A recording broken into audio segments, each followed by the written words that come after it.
এই যে অনেক কন্টেন্ট ক্রিয়েটাররা বলছে যে তুমি আমার পোস্টে লাইক কমেন্ট করো, তোমার ফলোয়ার্স হু করে বাড়বে। কিন্তু আমি লাইক কমেন্ট করে দেখেছি, আমার ফলোয়ার্স কিন্তু বাড়েনি। কপি লিঙ্ক করেও দেখেছি, তো আমার ফলোয়ার্স বাড়েনি। এইসবগুলো হচ্ছে নতুনদের বোকা বানানোর। কারণ যারা বড় বড় ক্রিয়েটার তারা দিনে কতগুলো ভিডিও দেখার সময় পায়, কিন্তু তবু তো তাদের ভিডিওগুলো মিলিয়ন্স ফলোয়ার হচ্ছে। তবে আমরা দুটো কাজ করে কিন্তু ফলোয়ার্স বাড়াতে পারি। একটা হচ্ছে পকেটের টাকা খরচ করে যদি ফুল কিনে আমরা মানে গিফট করতে পারি, তাহলে কিন্তু আমাদের ফলোয়ার্স বাড়বে। আর দ্বিতীয়টা হচ্ছে আমরা যদি ভালো ভালো কন্টেন্ট বানাতে পারি, তাহলে কিন্তু আমাদের ফলোয়ার্স বাড়বে। ওই জন্য ভালো ভালো কন্টেন্ট বানাও।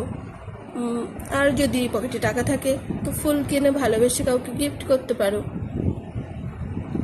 তাহলে ফলোয়ার্স বাড়বে। আর মন দিয়ে ফেসবুকে কাজ করে দাও, সফলতা একদিন নিশ্চয়ই আসবে।